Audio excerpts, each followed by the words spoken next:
నేను చాలా సార్లు కమలాపురానికి వచ్చాను కానీ నా జీవితంలో ఎప్పుడూ చూడని స్పందన ఈరోజు చూస్తున్నాను.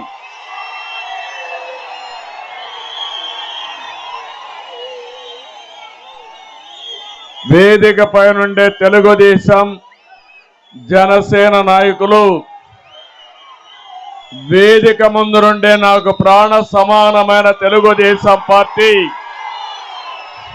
అదే మరిగా జన సైనికులకి కడప పార్లమెంట్ మొత్తం రా కదిలి రా అని పిలిపిస్తే కమలాపురం కాలు దువ్వింది.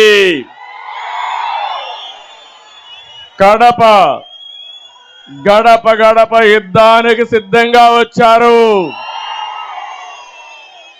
ఇది నా గుండెల్లో శాశ్వతంగా గుర్తుపెట్టుకుంటాను.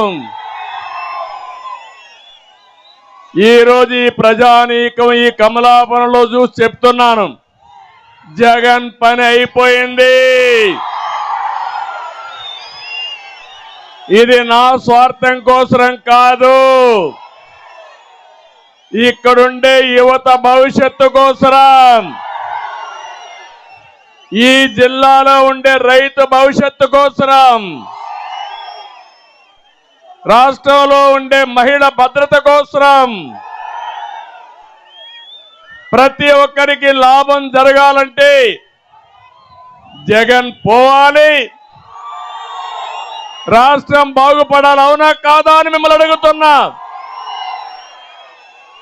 ఎందుకు నేను ఈ మాట చెప్తున్నానంటే ఈరోజు ఒక ప్రత్యేకమైన కార్యక్రమం ద్వారా మీకు పిలిపించాను. రా కదలి రా. నేను మీకు అందుబాటులో ఉంటాను. మీ సహకారం లేకపోతే, మీలో చైతన్యం లేకపోతే మళ్ళీ ఈ రాష్ట్రాన్ని అభివృద్ధి చేయడం నా ఒక్కడి చేతుల్లో లేదని చెప్పి కూడా నేను మీకు తెలియజేస్తున్నా.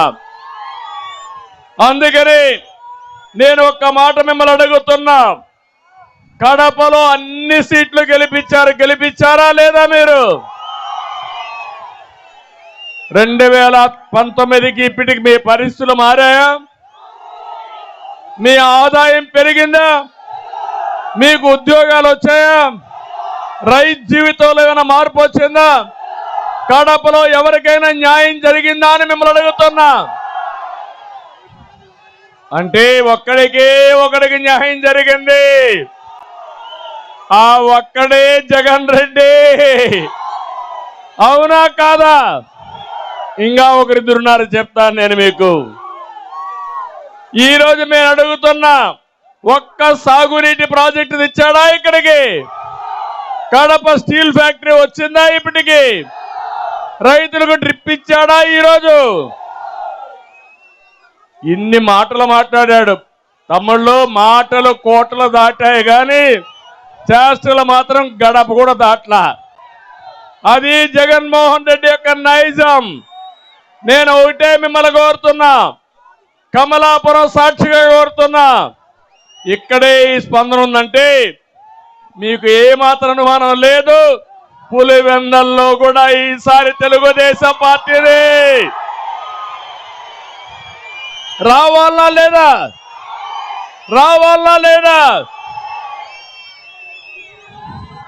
ఎందుకు ఇది ఎన్ని అడుగుతున్నారంటే, ఎవరైనా ఏమైనా మాట్లాడితే మన పులివెందులు అడిగారు, ఇన్ని మాట్లాడుతున్నావు, ఇన్ని ఎలక్షన్లో గెలిపించాం, మాకు వరగబెట్టింది ఏంటని పులివెందుల్లో అడిగే పరిస్థితికి వచ్చారు. ఇది వాస్తవనా కాదా అని మిమ్మల్ని అడుగుతున్నా.